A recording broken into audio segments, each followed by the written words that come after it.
From the Arizona Daily Star and Tucson.com, this is the Wildcast.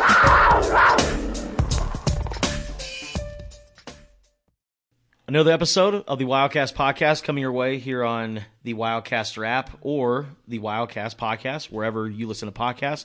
Make sure you subscribe, rate, and review on Apple, Spotify, Amazon, other podcasting platforms. Another pre-Arizona football podcast.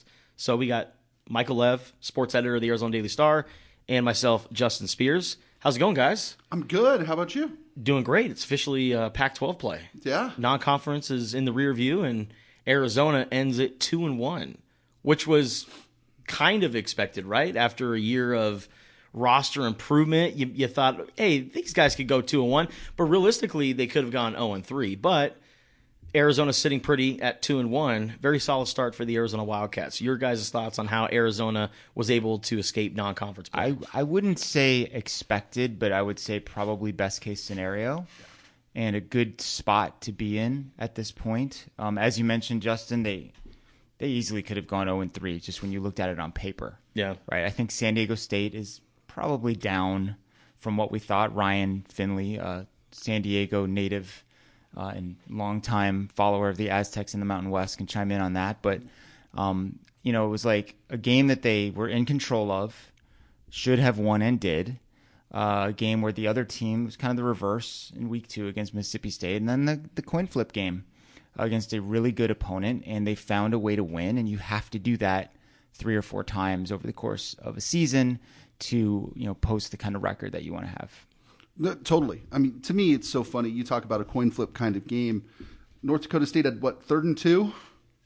3rd and 2, fourth quarter at Arizona's like 35.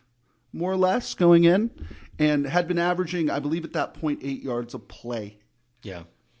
And stuff. A lot of runs. Stuff. Touchdown Arizona, game over. Yeah. Right? I mean, that's how close.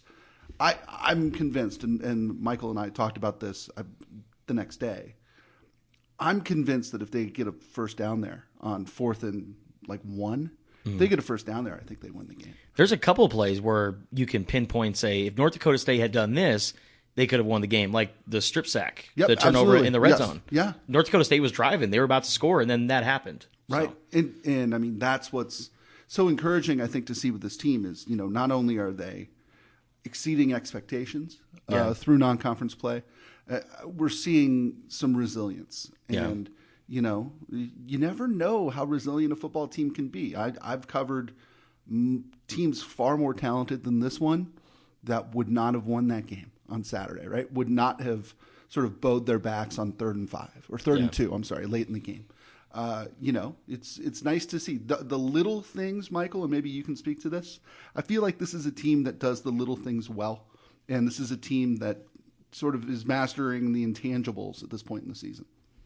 It's a team that has to do the little things well yeah, in order to win. win. That's their path to victory. They have no room for error. Yeah, when you're not Alabama or Georgia. I mean, Alabama can get away with committing 15 penalties or whatever it was and still somehow come out with a W in front of 100,000 fans in Austin, right? That's not going to happen with Arizona. So they went out and played the cleanest game they've played in a very, very long time with 1 penalty that was actually accepted and 0 turnovers. I mean, that is a great formula for success for them. It's hard to replicate on a week-to-week basis, but it's a good goal, and I think it would be a great MO for them if they can pull it off on a regular. Ryan, you can maybe speak on this as well, but one thing that I've noticed about Arizona through the first 3 games is that all the games, and Lev even kind of said this afterwards, none of them are kind of depressing. Like when you watch them play, it's very sad because you see that the talent level is just completely different, and Arizona just didn't have it last year. And teams, heck, even Colorado just blasted Arizona in the end. During the Mike Stoops era, even though they would go 4-8, 5-7, they would have that marquee win over a top 25 team, top 15 team.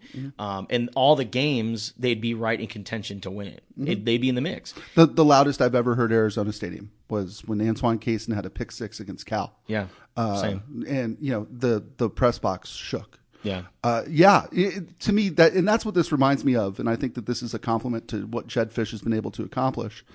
Mike Stoops' first 2 years here, he went 3-8 and 3-8, but one of those wins every year was a big one, right? Yeah. I mean, and they played really tight with Wisconsin in his first year, and I believe lost at home, missed a field goal late.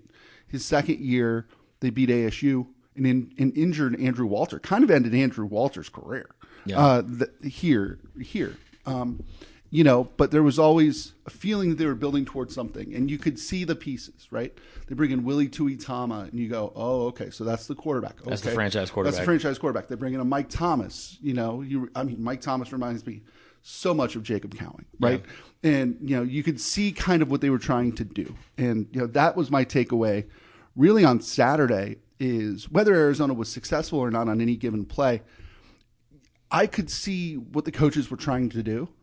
And, that's going to hit at some point. They'd bring in Tetaroa McMillan and put him alone on one side of the field and see what North Dakota State did to try to adjust. Yeah. That kind of stuff. Again, I don't know that they're going to win 7 games this year. Yeah. I still think that like 4 or 5 is probably what you can hope for. But I think they can win 7 or 8 next year. Yeah. And it seems to me as if, and Saturday was big. People are going to laugh at the fact that a win over North Dakota State was big. Saturday was big in this rebuild because all of a sudden they proved again that they can play tough, smart football against a really veteran program, and that can take them a long way. And they may lose 7 or 8 games, but how many of them are going to be blowouts? Well, and how you lose is important, right? Yeah. I mean, it's the old. I feel like now all I do is talk about old coaches, and I'm sorry, but remember what Rich Rod used to say, right? First you lose big, then you lose little, then you win little, then you win big. Right? Yeah. They're sort of in the losing little stage, I believe, which is, I think, ahead of schedule. Absolutely. And the next step is to learn how to win games by 2, 3, 4 points, and then the next step is you're blowing people out. So, really encouraging to see. I think there could be a blowout victory in the offing, but we'll talk about Colorado next week. It's the worst Pac-12 team I've seen in a very long time. And you've seen Arizona in 2020 and 2021. The pandemic Wildcats are better than the current Buffaloes. Wow. And you look at all the players who have left that program. Yes. And who the quarterback is? It's Cade McNown's kid, by the way. How about that? You want to feel old? Cade McNown is a college-age kid. Anyway, you're right. Arizona, I think Arizona will be favored by a touchdown or 2 next week against Colorado. But that's a story for next week. All right, I got a few over-unders here for you guys for Arizona Cal coming up here on Saturday. Do we ever go back and look at how we did with these? No. we don't keep track. I feel like it's just sort of this is like a free bet. Right? Yeah, these are just kind of fun little things that we throw in here. But we do have our Pac-12 picks coming up later in the podcast, and we're doing the entire schedule, not just 5 notable games. We're doing the whole thing, including Arizona versus Cal. We'll have our full breakdown at the end of the podcast. But over-unders for Saturday in Berkeley, 2:30 p.m. kickoff. How many times will the Hail Mary be mentioned? Because as a matter of fact, man, like I look at like the stretch that Arizona has beaten Cal. They won like 7 or 8 consecutive times. Arizona's been on a hot streak against the Golden Bears, including that game in 2014, which is one of the more notable games in the series. So Austin Hill, for those who aren't familiar. Yes. Was it 61 yards? Yes. Yeah, the 61-yard Hail Mary at the buzzer, something that then got called the Hill Mary, which I liked. 0.5 times. Yes, 0.5 times. I'll take the over. They'll show it. They'll show the video replay. Yeah. Will they call it the Hail Mary proper? I don't know, but they will mention. You're setting that at 0.5? 0.5. Oh, I'm going over. Over. Yeah, absolutely. They'll definitely mention it. Yeah. Oh, yeah. How many times though? Over. Well, just more than 0.5. Just more than 0.5. Okay. 0.5. I will say at least once, maybe a second time, depending. Like if the game is close at the end, you can see them possibly making a second reference. But they'll show that clip. All right, how about running backs used in this game? So we saw afterwards that Rayshon Speedy Luke was on a boot. We don't know his status for Saturday. I imagine considering his limited role in the offense, they're not going to poke him and say, hey, we need you for Cal. So I would be surprised if I saw Rayshon Speedy Luke play in this game. But he's a part of the four horsemen that Arizona uses at the running back spot. So I'm going to put running backs used at 3.5. Will we see the usual Michael Wiley, Jonah Coleman, and DJ Williams? And then will there be a Stevie Rocker or a Drake Anderson thrown in there? So I'm going to put it at 3.5 over under running backs used. Drake Anderson. I'm gonna take the under on that one. Seems like they kind of had their guys. And, I mean, do you need 4 running backs in a game? Most instances you don't. I think 3 will suffice unless they have an injury, another injury that comes up. Good question for Jed Fish for the Thursday presser to see where we stand on that one. Don't have any inside information, so as of now, I'm just going to go under the 3.5. If Chamari Joyner lines up as a Wildcat quarterback and runs the ball, is he then a running back? No. Dang it. Then I'll take the under. I'm going the under too. All right, takeaways for this game. Arizona matched their season total with 6 so far through 3 games. How many takeaways do you think they're going to get? I'm going to put that at 1.5. I'm going to go 1, so I'm going to take the under, but it's going to be an interception. Yeah, I'm going to go under 2 because 2 is a lot. That's if you're just sort of like, what's a safe bet here? 1 is a good number. 2 would, if they get 2 turnovers, 2 takeaways in this game, I think they'll have a very good chance to win. So 1.5. I'll go under as well. 1. Yeah, same. And then something that you brought up, Lev, before this podcast, Dorian Singer touchdowns. Dorian Singer is a part of the Arizona trio that's starting with Jacob Cowling and Tetero, T-Mac McMillan. But surprisingly, Dorian Singer doesn't have any touchdowns this year. Or last. Yeah. He doesn't have any touchdowns as an Arizona Wildcat, period. He's played, I mean, look. I think he was talking about this year. He became a guy about halfway through last season. In 8 games, he's got 33 catches for 485 yards, really nice 14.7 yard per catch average. Has been a really good player. I was surprised to see he has yet to score his first touchdown. So where are you setting that one? 0.5. 0.5? Is he going to get a touchdown? Time for the breakthrough this week. Dorian Singer scores a touchdown. I'm with you. I'm taking the over. If Lev says he's going to score a touchdown, I'm with him. Poor Dorian Singer. I'm going with the under because I think they're going to throw him the ball a lot. He's going to set him up inside the red zone. That's where they give it to Lev's guy, Jonah Coleman, or throw a nice little fade to T-Mac. So I'm going to go with the under. But Dorian Singer will score touchdowns. As a matter of fact, he will eventually score a touchdown. He'll have a couple against Colorado. Speaking of T-Mac, okay, so obviously we can't call Tanner McLachlan T-Mac, but one of our very astute followers on Twitter suggested that his name be T.E. Mac, like tight end Mac. Ooh. T-Mac. I don't know how you pronounce it, but like when you look at it in print, it looks really cool. So I like that. That's very clever. Canadian T-Mac. Maple T-Mac. All right, now let's go into Pac-12 pick'ems. We'll predict Arizona Cal at the end of this podcast. Got a lot of interesting matchups here.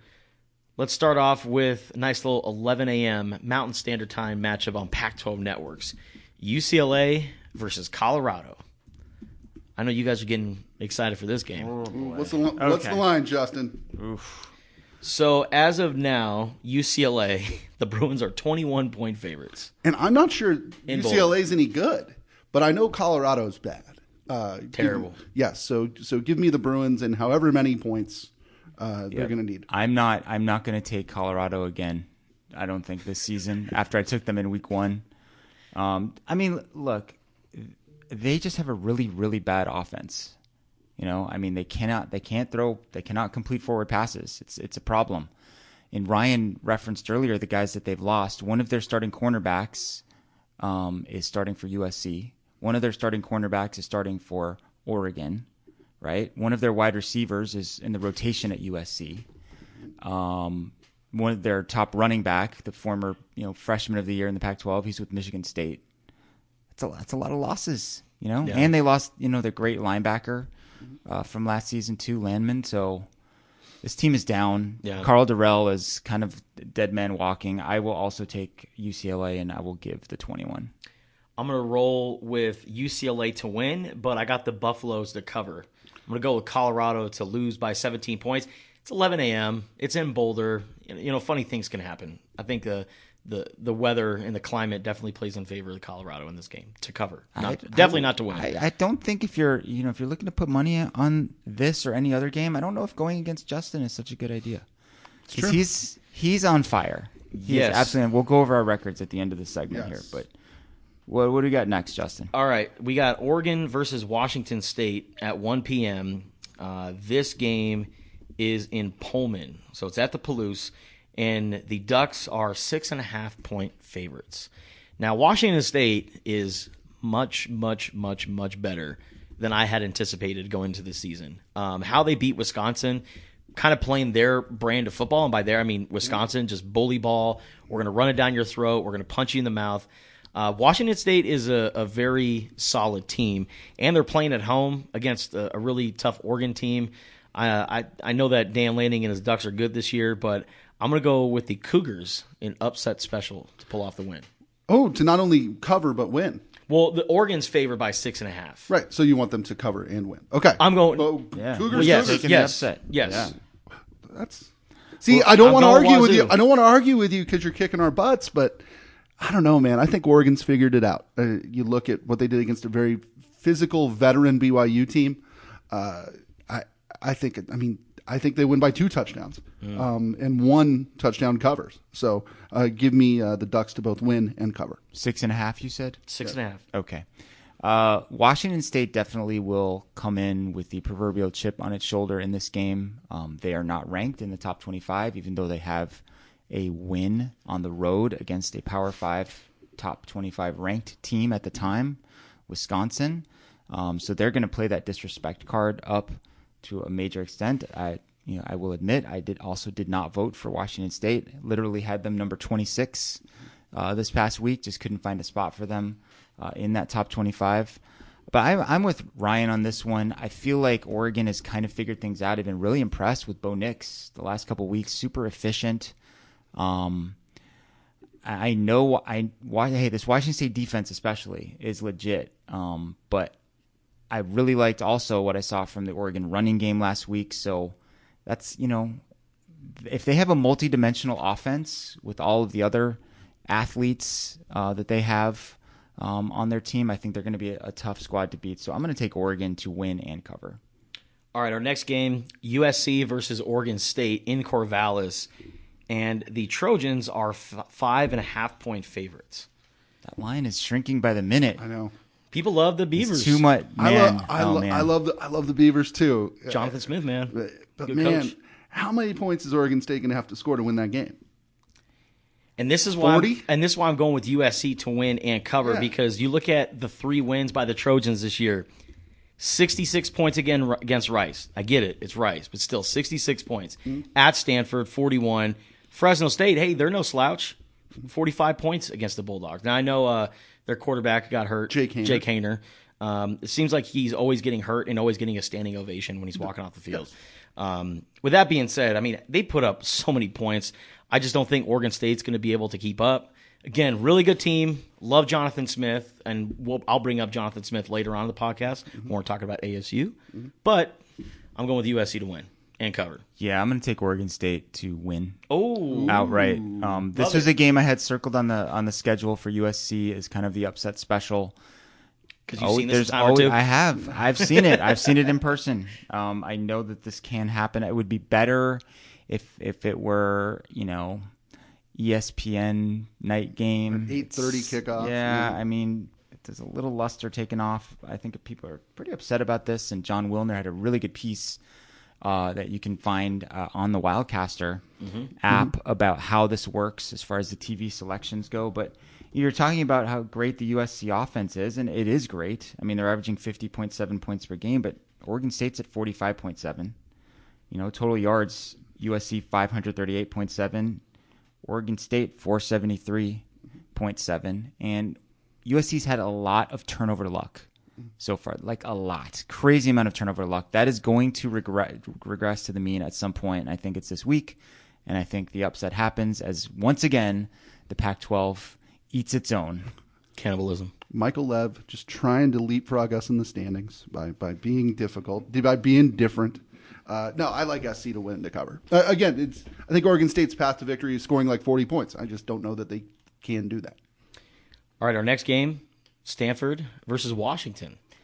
In Seattle, and the Huskies are 13.5-point favorites. I was not a big believer in Stanford going into this season. Still not. Washington, on the other hand, they're ranked, right? What are they, number 18 at this point? So, as good a first half of football as any team in America has played this year. Yes. Washington against Michigan State. Just a butt kicking. Mm-hmm. Go ahead. And I had Michigan State because I said, hey, this isn't the Washington of old. It's going to take a couple of years for the Huskies to get back to it. Maybe they're not as far away from getting back to relevancy as I thought. So. Having a quarterback helps. Having a healthy quarterback really helps. Michael Penix, when he's on, is very, very, very good. He made a throw last week that I'm not sure I've ever seen made in a college football game. Just incredible player when he's healthy. But you like the Huskies here? I like the Huskies to win, but by 10 points. So I got Washington winning, but Stanford covering. I say the Huskies win by 10. Lev? I'm with you on this one. I think there could be a little bit of a letdown for Washington this week. I mean, there was so much hype, and they came through in such a big way last week, beating a Big Ten team, kind of putting them back on the map. Stanford had a bye in week 3. Weird. Now they have to play 10 weeks in a row, which is not ideal. They're not going to have Son of Emmett either in this game, so that also will hurt. But like I said, I think the letdown factor, and I still think Stanford is a little bit better than everyone thinks they are. That game against USC, they fumbled 2 times inside the 5-yard line. They were moving the ball up and down the field against the Trojans. So I'm also going to take Washington to win, but by less than 13.5. David Shaw has a special place in Lev's heart. You're anti-David Shaw? No, I love David Shaw. Okay, good. Yes. Good, yes. I don't love Shaw as much as Lev does, though. I was just Googling trying to find David Shaw's record coming out of a bye. And, of course, I can't find it. So my guess is good. I like Washington to win this game by like 3 or 7. Stanford, with a bye week to prepare, Stanford's going to try to slow the game down a little bit. You know that there's going to be lots of running. That this is going to be – they're going to try to make it a physical run-based street fight of a game. And so because of that, I think Washington wins, but not by much. All right, now one last game before Arizona Cal. 7:30 p.m. kickoff on ESPN. They're going to be talking about a lot of Herm Edwards, Utah versus ASU.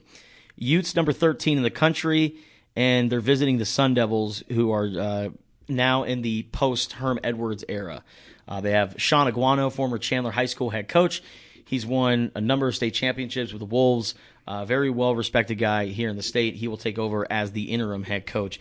Very interesting situation for ASU. I know you guys have some thoughts on it, but I'm kind of surprised by the fact that they did it now, after Eastern Michigan. I thought that Ray Anderson would have helped out his buddy and would have done it after the season in December. Maybe that this is their way of saying, hey, let's move on now so we can get a head start on recruiting and figure out what we want to do for this upcoming recruiting class. I'm not sure what their thinking was letting go of Herm Edwards right now, or relinquishing his duties, quote unquote.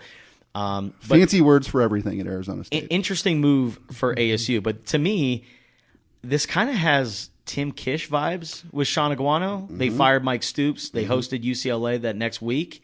Wasn't UCLA a top 15 team? Yep.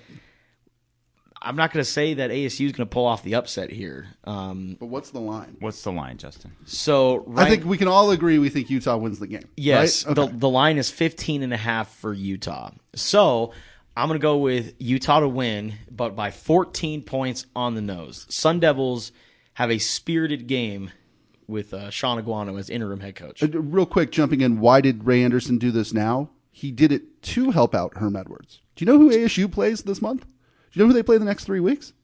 It's Utah, USC, Washington, isn't it, Michael? Yeah. So you're saying we're going to save you the embarrassment. We're going to work out a buyout. He fired Herm because he didn't want to watch Herm wear it over the next 3 weeks, and I think that they wanted more than 15,000 people in their stadium. I mean, to me, what got Herm Edwards fired, among the mountain of other things, might just be fan apathy. There was nobody in the stands for that Eastern Michigan game. I mean, that was a low point. And then to lose that game with nobody in the stands, I think that's bad. That's a low point. I'm with you. That first game with an interim head coach is almost always spirited, as you said. I think that people are going to be taking an us versus the world mentality. At the end of the day, though, ASU isn't good because they don't have any players. And Utah is a meat grinder of a team. I like the Utes to both win and cover.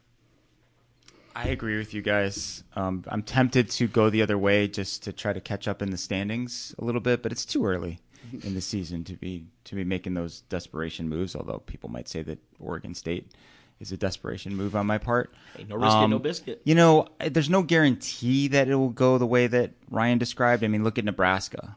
Yeah. They had their interim coach, and they still got blown out by Oklahoma at home. Mm-hmm. Did they fire the offensive coordinator? Defense. They fired one of their coordinators. Right. By the way, for what it's worth, just to reiterate, I have Utah both winning and covering. Oh, okay. Okay, go ahead. You do? Sorry. Yes. Oh. To win and cover. Okay. Yes. Oh. I got them winning, but okay. I'm gonna go. Yeah, I'm gonna go with Justin. That line just feels a little bit too high to me. Yeah. So I'm gonna take Utah to win, and I'm gonna take ASU with the 15.5. Okay. Real quick, if you're ASU, who's the first person you're reaching out to? Deion Sanders. Deion Sanders? You asked me on the radio show yesterday, and I said Jonathan Smith. I don't know if he's going to leave Oregon State for this job. I said Deion Sanders, although is this better for him than Georgia Tech would be? No. And then I said Lane Kiffin. Threw that one out there. But, I mean, the one that everyone keeps talking about, though, is Kenny Dillingham, who's the offensive coordinator at Oregon. He's a Phoenix guy. Mm-hmm. Scottsdale. And do you need someone in that position who can recruit the Phoenix area, who can get one or two of those quarterbacks every year that are going everywhere else and doing so well? I'd say, yeah, you do. And maybe he's that guy. And I don't know that he's going to grind. Yeah. He's going to work 24/7 at that job. But this isn't Ray Anderson's MO. Ray Anderson's comfort zone is the NFL. It's people he knows. If he is allowed to make the hire, and again, if he's allowed to make the hire, I think it's going to be a name because that's what Ray Anderson does.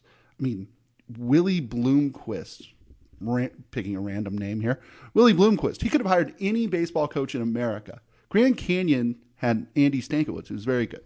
What'd he do? He went and he hired Willie Bloomquist, the former Diamondback, because he likes making name hires. And there's no bigger name hire in America right now than Deion Sanders. Yeah. I'm with you there with Deion Sanders. Make a splash, have him sell Scottsdale, the Phoenix lifestyle, all that. NIL, being a player, coach, like it would be great for ASU to land Deion. But I'm with Jonathan Smith because you don't know where Oregon State is at in conference realignment. Right. So maybe he's like, if my alma mater is going to get left behind, maybe I should jump ship now. Well, he's still going to be making that money, though. I mean, he's what was his contract run through? I think he just got an extension, right? I mean, Jonathan Smith, he's going to make $3 million a year in the Mountain West, or wherever they end up. That's a good point. I don't know. I don't know. We can talk about realignment sometime in the off season, but that's a separate podcast. Like if I had to bet on it right now, based on listening to a lot of the Wilner and Canzano podcasts, and maybe their propaganda has just swayed me, but I feel like the Pac is going to stay together. Ooh, yeah. Jonathan Smith, by the way, signed a 6-year, $22.6 million extension last November. I think he's good. I think he's good in Corvallis. He's he's Mr. Oregon State. Yeah. Like it's such a perfect fit. Right. Like why would you want the headache? Right. Well, and that's would be. I'm not saying ASU shouldn't be interested in him because he's a great coach, but if you're him, why would you make that move other than the possibility, and who can predict these things of, where the teams end up conference wise? Right. Kent Summers had a great line, and Justin, we talked about this before. ASU is seen as a sleeping giant by people who have never worked there before. Yeah. It's a great line. Yep. And with somebody like Jonathan Smith, there's a little tiny part of me that goes, oh, don't go there. Because if you go there, it doesn't end well. Yeah. Don't go there for money. Stay at your alma mater where you've got it kind of rolling, But that's just me. On to Arizona, Justin. I was going to say, let's go to the grand finale, Arizona versus Cal. So, looking at this game, the spread now, currently, according to DraftKings, is Cal -3. So Wildcats are 3-point underdogs going into this game. That basically means it's a coin flip game, right? Yeah. You give the 3 points to the home team, so they see it as an even contest. I see it as an even contest too. Yeah.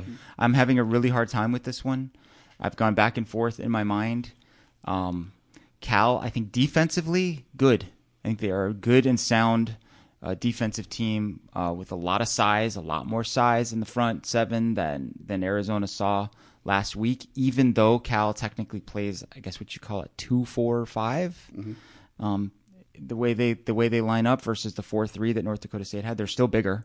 I mean, they've got these huge outside linebackers, very productive inside backers, always a well-coached and good secondary. I'm not sure Cal can score. They have really struggled offensively. They have a really impressive freshman running back named Jaden Ott with yet another weird spelling of Jaden. Ryan, this one's going to drive us crazy over the course of the weekend. You got Jaydn with no E in the back end, unlike the quarterback and unlike how most people spell Jaden. But anyway, to each his own. Jack Plummer had 2 good games to start the season, and he really struggled against Notre Dame. And he said on his weekly Zoom call with reporters that he had some kind of hand or wrist issue going on in that game that might explain some of those errant passes. So he expects to play. Will Plummer's brother, interesting little storyline this week. My concern for Arizona is Cal is going to be super motivated in this game. I mean, maybe we overplay as media people the revenge game idea, but I mean, I think they were embarrassed by what happened last year. They had a legit excuse. Mm-hmm. They're missing like a third of their team because of COVID, including their quarterback. They have that losing streak against Arizona that you mentioned. I think they're mad about what happened at Notre Dame, where they got screwed over by the officials. So I think kind of all the intangible factors favor Cal. Maybe the X and O stuff, slight edge to Arizona. I've got Cal winning 24-23 in yet another super close back and forth battle between these two. I think this is going to come down to the battle of the trenches because I watched the game against Notre Dame, and Cal's offensive line is terrible. Might even be worse than Arizona's. So I think this is a game for Keon Bars to finally log a sack. I think other defensive linemen are going to get really involved in this game. Arizona, but they need to pay attention for a linebacker on Cal's end, and I believe Trevor Sermon is his name, or Jackson Sermon. Sorry, I'm thinking of Trevor Simeon. Jackson Sermon, who had 15 tackles. You're the first person in the history of sports radio to say, "I'm thinking of Trevor Simeon." Go ahead. Go ahead. It's because I mentioned him. I mentioned him before the pod. That's why. Go ahead. I'm sorry. I interrupted. Go ahead. But no, he's a animal at linebacker. He was all over the place for Cal in that game against Notre Dame. But I just think that the factors stack up against Arizona. It's a road game. Cal is riding a 6-game losing streak to Arizona. The game last year where Arizona finally ended the losing streak. Cal's pissed off about how that game against Notre Dame ended. So, yeah, I don't think Cal's going to have any issues getting up for this game. But it is an afternoon game. Do we know what the weather is going to be like? I know it's not going to be 95 degrees. Yeah. I'm sure it's going to be delightful weather. It's going to be great football weather. So Arizona's going to be enjoying it. I'm really having a hard time with this game, but got to make a call, Justin. I'm going to go with Cal to win 30-27. Okay. Cal scores 30. So wait. So Cal scores 30. I got them. Is that possible? Can I hit it right on the nose, or does it got to be? You can call a push. You can absolutely call a push. Sure. No, I'll go 31-27. 31-27. All right, Cal to win and cover then. Cal to win and cover. Okay. You know who Jackson Sermon's position coach is? It's his dad, Peter Sermon. Wow. Former NFL linebacker who's the defensive coordinator and inside linebackers coach for the Cal Golden Bears. That's very cool. Anyway, Michael, Ryan, do you like Strawberry Canyon? Strawberry Canyon? Cal? Yeah. Berkeley? Yeah. Oh yeah. Strawberry Berkeley, candy. The Strawberry Canyon. No, Berkeley is one of my favorite Pac-12 destinations. Could not disagree with you more. I'm not. Berkeley itself is great. Cal football, I don't know. Maybe I was just there at a bad time. They have remodeled the stadium. No, I know. So that's true. I just anyway. I don't gather that people there are particularly interested in Cal football. But again, maybe it was the era in which I was there. Hey, do you know how hard it is to win road games in Pac-12 play? Very hard. Very hard. You know, last time Arizona won a road game in Pac-12 play? Oh, this is Colorado? 2019. 2019. Do you know the last time before that Arizona won a road game in Pac-12 play? Colorado, 2017. Winning on the road in this league is hard. And while Arizona, I think, has shown major signs of improvement and major signs of progress in the first 3 weeks of the season, to assume they can go on the road and beat anybody is assuming that they are much improved. I like Cal in this game. I do think it's going to be close. But, man, winning on the road's hard. Cal is coming off a game against Notre Dame, licking their chops to try to improve to 3-1. This is a game the Golden Bears win. I have it 24-20. And I feel like we all think that Arizona's not going to just come out and be duds. No, they're not going to get rolled. They're not going to get rolled at all. No. But it's hard to win on the road in this league. It would look. I picked a 1 point difference, so I think Arizona absolutely can win. I wouldn't be at all surprised if they win.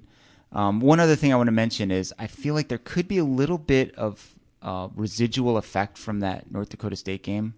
Like, you know how BYU had a really tough, physical, long night game against Baylor, and then they went up to Oregon and just kind of got boot stomped? I feel like that could be a similar effect here against that super physical North Dakota State offense that was just beating on the Arizona defense for 40 minutes or whatever the other night. And the depth on that side of the ball worries me. Mm-hmm. They're a couple injuries away from having to play a lot of freshmen, so that's another issue, I think, in this contest. So what are the stakes here, Justin? What are the records? What are we who's in first, who's in last? So as of now, long season. Long season. I'm citing that. We're just to quote Jed, we're just building this thing over here. Trust the process. I'm trusting the process. And by the way, every time he says that, I think about the Sixers. Of course. Every time. Of course. Every time. So I'm in first place, 13-3, 12-4 against the spread. Ryan Finley. Yes. You are in second place. Right, 11-5, 11-5. That's a very good record. I was 5-0, 4-1 last week. Mm-hmm. My only problem was I had Arizona State winning, which I think all of us did. Yeah, so, Lev's in last place. Yeah, but I was 4-2 against the spread last week, so I'm on the rise, and I was 5-1 straight up. So now 11-5, 7-9, the Jeff Fisher special. But hey, there's time. There's time. We've got momentum on our side now, so but who knows? Trending in the right direction. You called Oregon State to win. I called Wazoo to win. Mm-hmm. I think it's going to be a wild weekend in Pac-12 pickups. You guys are trying to make things happen. You're trying to will things into existence here. You can't just speak it and it happens. I'm just going to continue taking favorites, and we'll see what happens. All right, well, that'll do it for this episode of the Wildcast podcast. Arizona versus Cal, 2:30 p.m. kickoff on Pac-12 networks. You can follow all of our work on Tucson.com and the Wildcaster app. And as always, don't forget to subscribe, rate, and review the Wildcast podcast wherever you listen to podcasts.